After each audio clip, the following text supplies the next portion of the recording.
have trending conversations for you. And as we like to start it off with, use our hashtag 30 minutes. That's hashtag 30 minutes. And all our social media platforms at City TV, Instagram, Facebook, and Twitter. And of course, myself and AJ Sapong at on Twitter, AJ Sapong and Melly Mel for real. We want to hear from you. Get interactive. And starting off with very big trending conversations, Alban Bagbin, he has apologized for what seems to be an apology, but is social media ready to forgive him after his utterances that got people all twisted up in knots? Well, we'll be getting social media's comments about it right here on 30 Minutes In as well. Serena, the legendary Serena Williams, has been banned from the French Open because she was wearing, some might call it catsuit, but a bodysuit. So she's been banned, and she's been, what's the word? She's been branded. People are really not body shaming her, but the outfits she's wearing are causing quite a stir. She's known to have worn some lingerie type of costumes. Anyway, we're going to get into it and more, but that'll be Serena Williams for you. All that and more when we come back.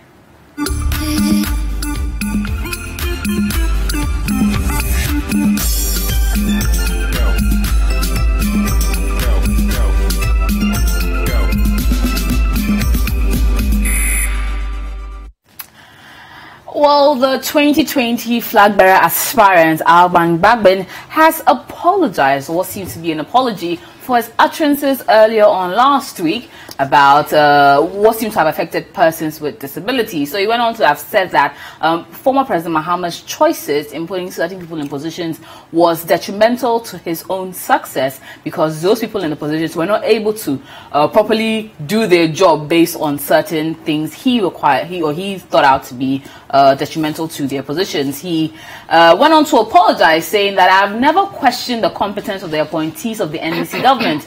To the contrary, I praised them. I only questioned the wisdom in placing 3 of them in some designated ministries. For example, if an appointee of government has known standing conflict or a problem with the people or institution he or she is appointed to oversee, the ultimate result will be the displeasure of such institutions towards the government. If the stakeholders and followers of the institutions are that displeased with the government, they are likely not to vote for that government. He also went on to say that I do not say persons with disabilities are not competent. If I said the appointment of a person with a special disability in speech to be a minister of communications was politically inexpedient, it does not mean that such a person is incompetent to head any ministry by reason of a special disability.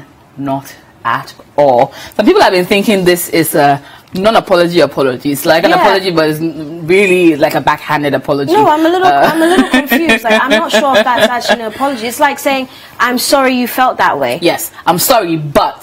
If you're sorry, you're sorry. Just say I apologize, but don't say I'm sorry, but I believe, but. But who said this was his apology?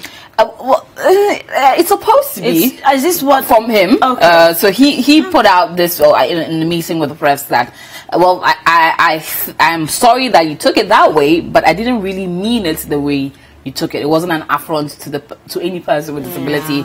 It wasn't aimed at putting them in a particular light, but I felt they are competent, just not competent in the position they were in. It sounds more like an explanation rather than an apology. And another thing he went on to say that it was rather his comments should not have been made public, but was rather a private conversation that should have been had, or a private matter to be discussed within the NDC party, and not necessarily something that should have been public knowledge. Understood. I don't know. So if you were a person who was in a position of offense, if you were offended by his comments, would you accept that as an apology? I think it's an explanation, honestly.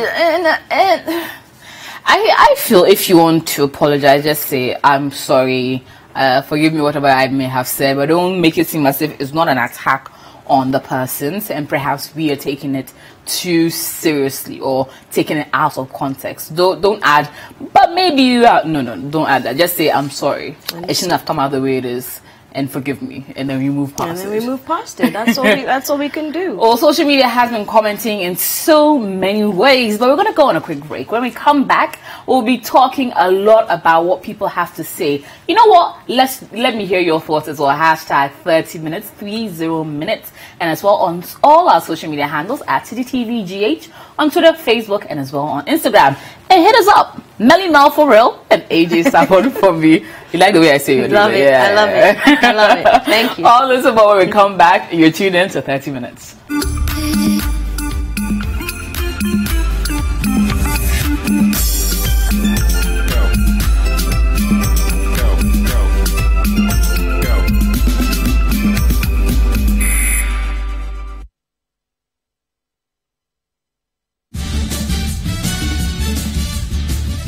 For regular news checks as they unfold.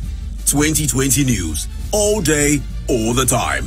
Politics, sports, entertainment, business, and more. 2020 news. We bring you the world in 20 minutes. And that's all the news in 20 minutes.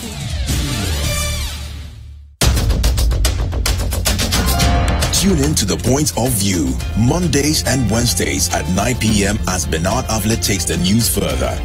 He will bring the right guest, ask them the relevant questions, and get you the real insights you need on the big stories for the day. I said, property tax, I will pay. If you come to my house, I'll cut you a check.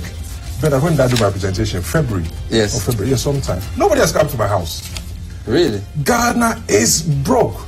And, that's the reality we must all come to live with. The Point of View with Bernard Avlet. Monday and Wednesday nights, only on City TV.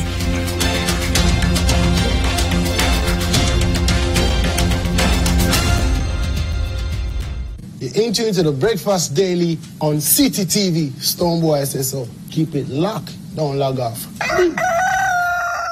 We spice up your mornings with culturally enriched conversations, social interviews, and policy-oriented discussions that will keep you updated on the progress of the nation. And that is the reason I was making the point to him that I refrained from responding to this Joyce Bauer statement. Because if some citizens have accused President Mahama of diverting a certain amount of money, deal with that, deny same, and move on with your life. Join the Breakfast Daily team Monday through Fridays from 7:30 a.m. to 10. Let your voice be heard with the hashtag Breakfast Daily. Join us for breakfast daily, only on City TV. Every Thursday night on City TV, you're welcome to join women from different backgrounds and opinions as they weigh in on your relationship issues. Watch Sister Sister as the ladies get real with issues about love, marriage, betrayal, sex, dating, trust, finances, and more. Is and his goals and aims and ambitions, including like marital life or children. You should know that from the beginning. And when you have a deep conversation, you should be able to sense the vibe or the energy, but you should have that conversation so that you know what you're going in for. And then you advise yourself upon what you want and what the person wants. Join Jessica and her sisters for City TV's all-women talk show, Sister Sister, every Thursday at 9 p.m.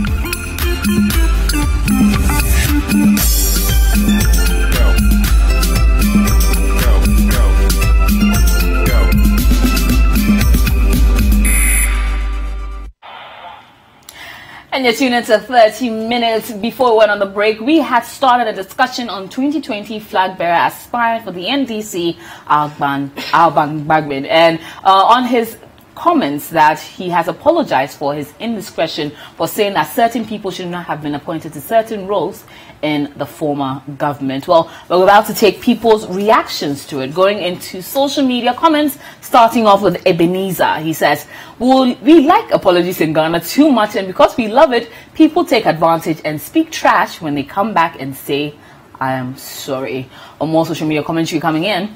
Claude Morgan says, Massa, take your sorry. The harm has already been done. More comments coming in. This time from Winston. He says, good old Alban Bagbin's statement meant that disabled people deserve nothing better in this world in a broader picture. He may not have meant that, but should have probably watched his choice of words. You can mean well, but words can sell you out wrongly. Interesting one. I agree with that. Moving on to more social media commentary. And we have from Rocks Chosen, don't waste our time. You have lost my respect. Where lies your experience as a long-serving politician? That comes from Rocks. Moving on to some more social media commentary from Seth. If I were NDC, I would vote for Alban Bagbin. At least he takes responsibility for wrongdoings. Not that one, Seth Obeng Asante. Okay. Human has signed off on that. From Michael Moses, you have shot yourself in the foot. Your disability comments have ruined your political ambition. Okay, moving on to some more social media commentary. Apologize for saying the truth. Hey, Ghana, from Makaya. Moving on to some more social media commentary. Bagbin, forget about being president and let us see if you can win your parliamentary seat again. You will lose that seat miserably. Wow. All right, moving on from Hardy. Honorable, if your village chief has a big head, do you beat the gongon to announce it just because it is a fact? Oh, that's, well, yes. All right, moving on to Fabian. Majority of Ghanaians are disabled visually, but even the disability union doesn't know. All right, moving into some more from Joshua Excellent. He did not even apologize. He only clarified the reason why he said that.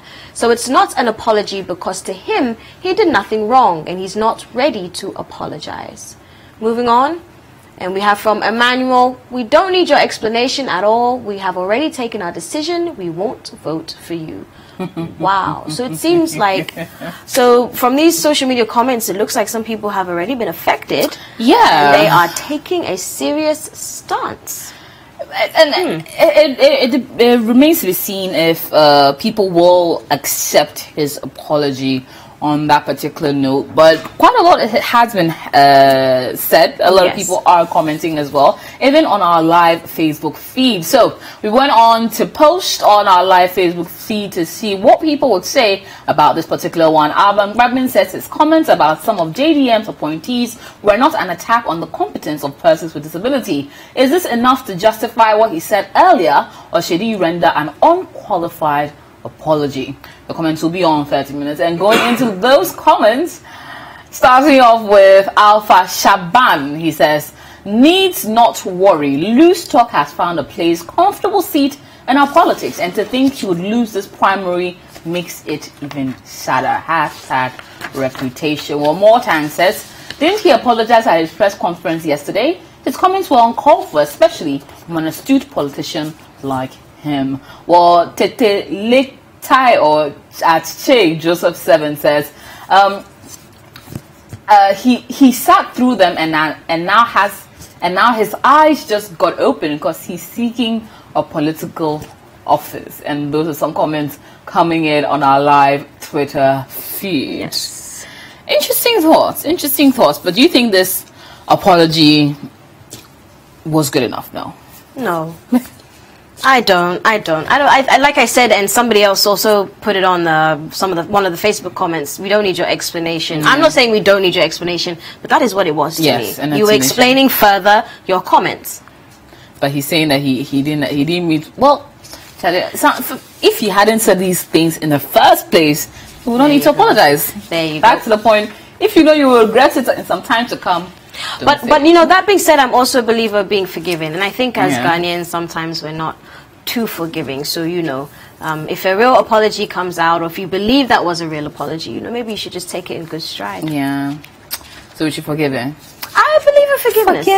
I believe in forgiveness. I know my voice is not that good, but let's see what your thoughts are. Hashtag 30 minutes, 30 minutes, and on social media at CityTVGH on Twitter, Facebook, and on Instagram, and hashtag 30 minutes at AJ Sapon, and I'm Melly Mel for real for Melissa. Now moving into some more interesting conversations. Now, why they do my girl Serena Williams like this? I'm tired. Who does that, man? Well, tired. The French Open did. They have banned her outfit. Yes, points of correction. Points of correction, yes. So what Serena wore for the French Open last year, or I don't know if it's earlier this year or last year, I'm sorry, forgive me on that, but she was at the French Open and she wore a specially designed catsuit or bodysuit. So this was because she had a very difficult pregnancy and had some issues or complications with that. So she had been developing blood clots, especially around her leg region. So she wore this suit to stimulate blood flow.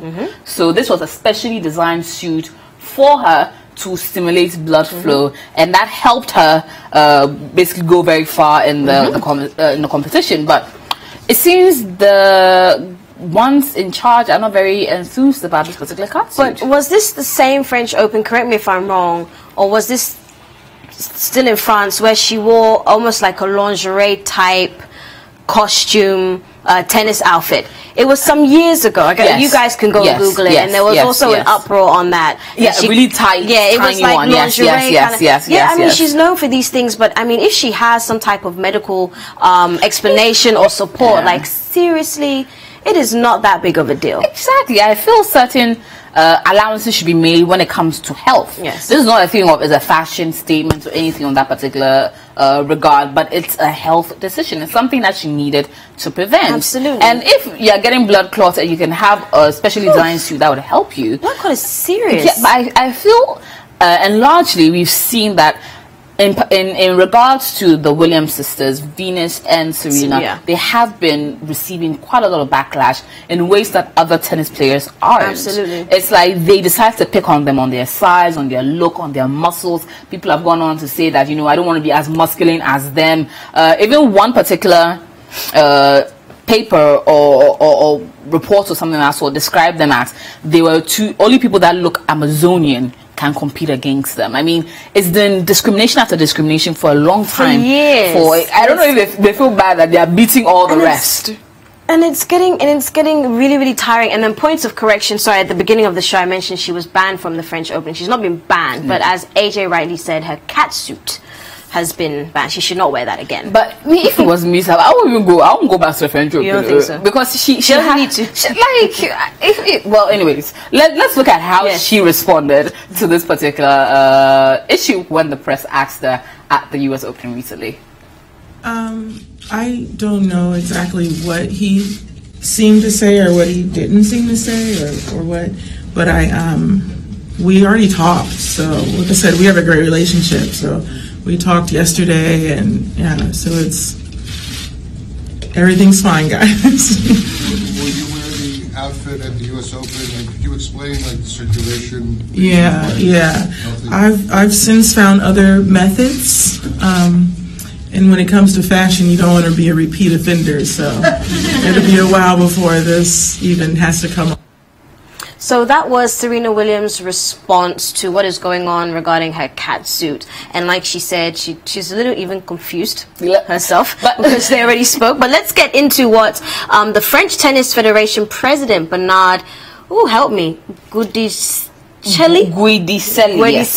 said in a tennis magazine interview published Friday that that the suit won't be back. This is what he says. I think we sometimes went too far, he said. The combination of Serena this year, for example, it will no longer be accepted. You have to respect the game and the place.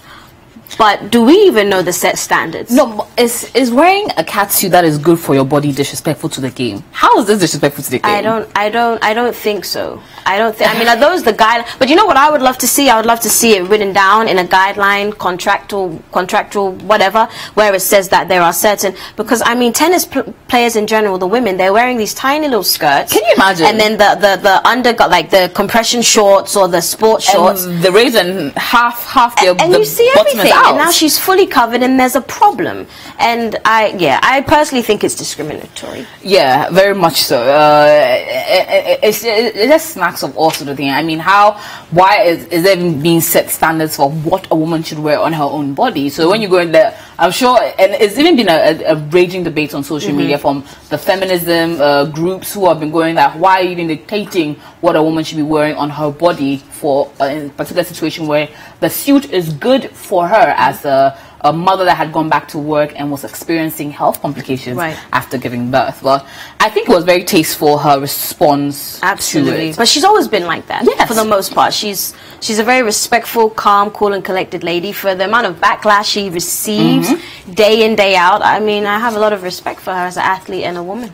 Well, she decided to show them when she went to the U.S. Opening in her first match and wore a gorgeous tutu designed by Virgil Abloh. He's Ghanaian, by the way. So that is the tutu she came back in. Like, she decided to show them. So that was her first match against the Polish tennis player Magdi Linette, and she debuted this custom off-white creation by Virgil Abloh. So this was very nice to see. Lovely. Like, he did well. He did well, didn't he? I mean, if you're gonna tell me not to wear a catsuit, I wear a tutu and prance around all day. And it's nice that even in the tutu, she won that match. She's showing them that even as you are trying to come at me, I'm still gonna win every match. Absolutely. Yeah. Absolutely. So taking a look at the one who created this particular suit, Virgil.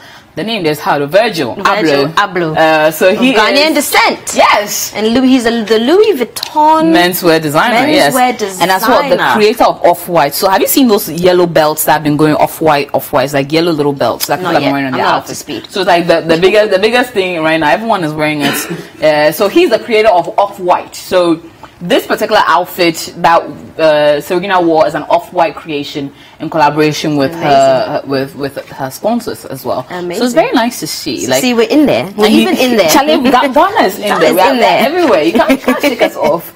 And he says he put it on social media, on Instagram, that I don't mind designing for her for life. So maybe we'll be seeing a lifelong creation. And more cat suits. More cat suits. Maybe. Okay. Fair enough. But I think that we should go into some social media commentary and see what you guys have been saying, because you guys haven't been too happy about this. So let's go into some social media commentary about this situation, in particular Serena Williams. Sorry, this is from Jay Bendery. Serena Williams was told she wasn't allowed to wear her Black Panther catsuit back to the French Open because she had to respect the game. So she showed up in a tutu. That's how to show it. That is all. And from Humbo Hamahed. Oh, wow. I don't know if I'm misinterpreting Serena Williams' message or if this is just because I'm in a gender studies class, but I feel like when Serena wears outlandish outfits and reporters cover her fashion choices instead of her outstanding tennis skills, it is inherently sexist. Absolutely. Well said. Absolutely. Moving on into some more social media commentary from Synth. You can't stop this tennis power queen by telling her she can't.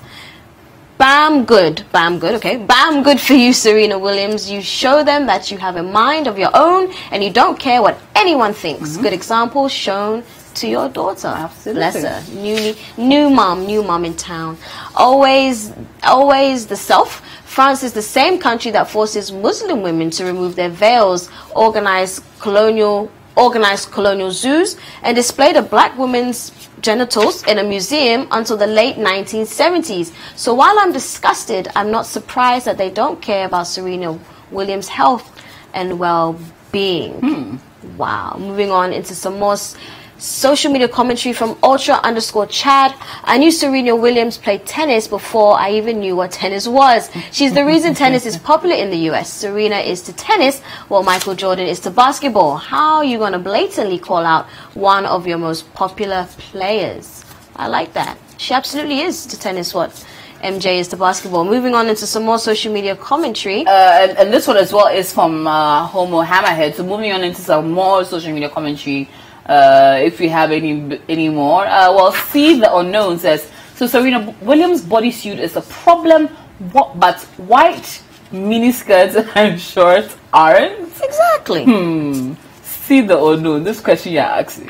Well, as Scary Mom says, Serena Williams wears tutu to the US Open after catsuit ban because she's a goddess. Yes, I agree with you, Scary Mom.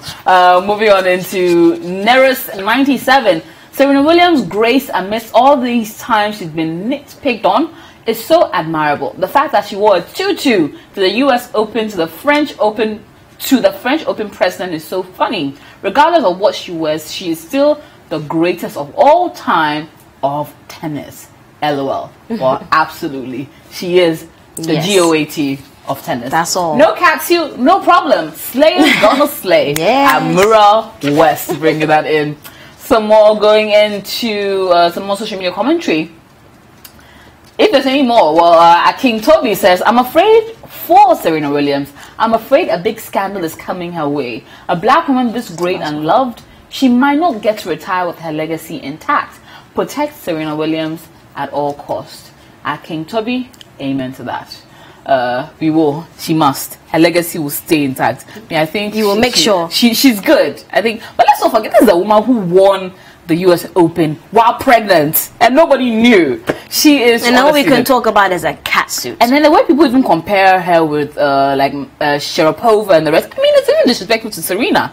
She is greater than the ones they compare to her. They try and create a rivalry when the other people that they are pairing her to are washed out stars. Like, oh, Sharapova, well, didn't she get like once she busted in some drug she doped at some point, I think, and then she got some issues with that. But she is without any blemish. But she's consistent. And they're still trying to give her issues. Well, anyway, she decided to show them back in a particular ad that was put out earlier on after this whole controversy came out. Taking a look at her new ad that got everyone going, yes, girl, yes. Taking a look.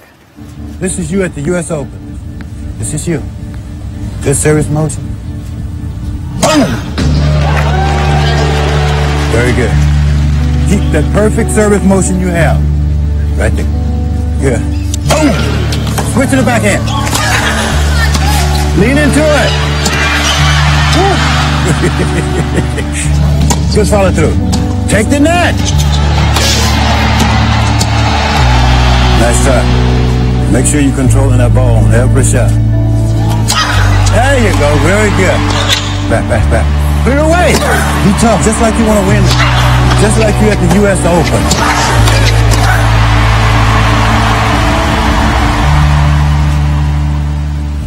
Right there. This is you. She's definitely the greatest. That's all. She was the greatest as a kid. She's the greatest as an adult. And it's nice how they actually got her dad to do the voiceover for it, but it's seeing her old little self, yeah, and then how she has really come up in the game. It's like her dad knew that, you know, this my daughter is bound for greatness. Absolutely, absolutely. Nice. And that was her most recent commercial. So let's take a look at her older commercial and see the great strength and power that is Serena Williams when it comes to tennis. Let's take a look. I've never been the right kind of woman. Oversized and overconfident. Too if I don't smile. Too black for my tennis whites. Too motivated for motherhood. But I'm proving, time and time again, there's no wrong way to be a woman. So that was Serena in some of her most powerful and inspiring moments on the tennis court. And she was just basically saying all the criticisms that she has had over the years, being too black for her tennis whites, you know, her outfits, being too strong, being too muscular, not smiling enough, looking mean, and all kinds of things of that nature. But she's persevering. Yes. And that's why we love her. Absolutely. she is great. And, well, let us know your thoughts as well on our hashtag 30 minutes, 30 minutes, and our City TV on Twitter, Instagram, and Facebook as AJ Sapon, and I'm Melly Mel Forel on Twitter. Yes. Let us know your thoughts as well, because, you know, we like to keep the conversation going. It doesn't have to end just here on the show. Let's keep it going until you catch us again at 5 p.m. each and every weekday right here on CCTV. That's it, guys. Well, we're wrapping up. We've had fun with you guys, and expect more trending social conversations tomorrow, same time, 5 p.m. Continue the conversation, though, right now, hashtag 30 minutes. Myself, Melissa Rawad, and AJ Sapon. Keep watching CCTV.